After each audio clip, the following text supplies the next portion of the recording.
Kailabreece. Terrorism.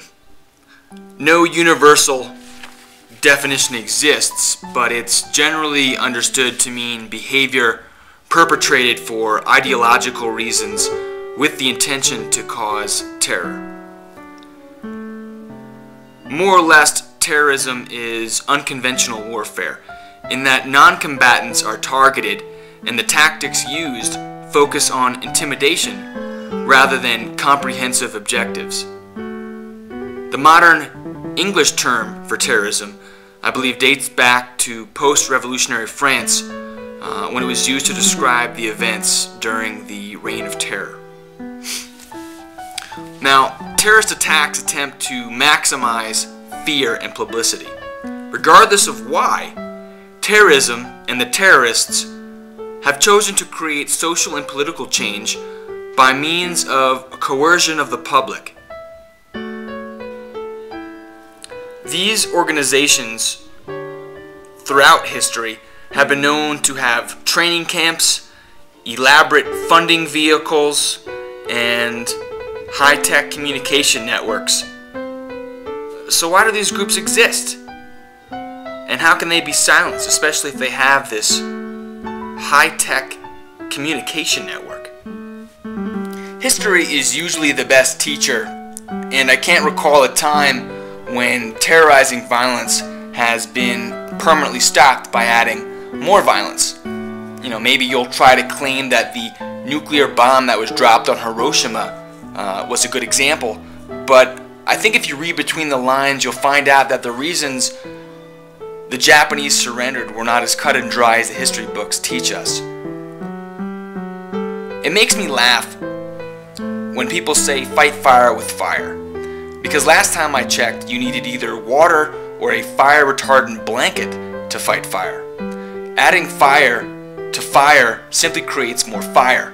I bring this up because when terrorist organizations rely on anger, vengeance, resentment, the best way to defeat them is to take away that fire. When anti-terrorist groups kill terrorists, they create symbols and martyrs out of the terrorists, and ultimately more followers start to come out of the woodwork.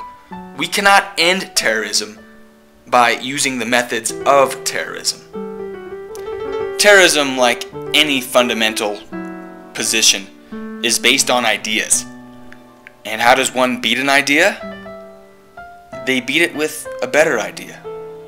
Terrorism is weak fundamentally because the concept of violence to improve a world is a shoddy argument at best, and I think people only fall victim to this logic because they are consumed by emotion and are then given isolated and filtered information. So, what idea can beat terrorism? I would not necessarily advocate democracy or capitalism specifically, but simply prosperity and freedom. No government should be in the business of forcing change. They should be in the business of inspiring change.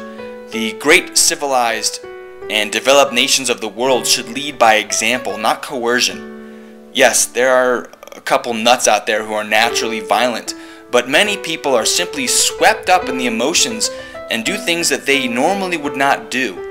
At least that's how I see humanity.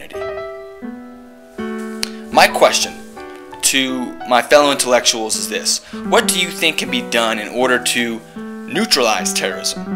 And how do we prevent it from snowballing? And I guess, is terrorism simply human nature when feeling personal liberties are being squashed? Most terrorist organizations are born out of civil war. They are born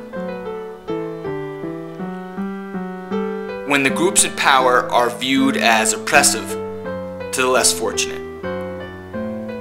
The Arabic cultures currently, who are stereotyped for their ethnicity for such behavior, they're not a culture of terrorism. They're not. Islam, which is a central piece in that culture, is like any faith. You can interpret it to be violent, and you can interpret it to be peaceful. Heck, the Arabic Christians also refer to God as Allah. Allah simply means God. If you're a Christian, then Allah is the same exact God. But the Arabic culture is not the problem. I love the Arabic culture. Their literature, their music, their food, their faith. The problem is a religion that is plagued with poverty and suppression. It is easy to convert to hate when you are surrounded by so much of it. I think the best way to deal with terrorism in the Middle East is to open as much communication as possible. Business, government, science, religion, entertainment. If we can remove the region's isolation outlook, we can remove their ignorance as well as ours. The goal is not to westernize the region or potential terrorists, but to globalize the region. Remember that terrorism is a product of both ignorance and hope. Ignorant of the world with hope of a better tomorrow.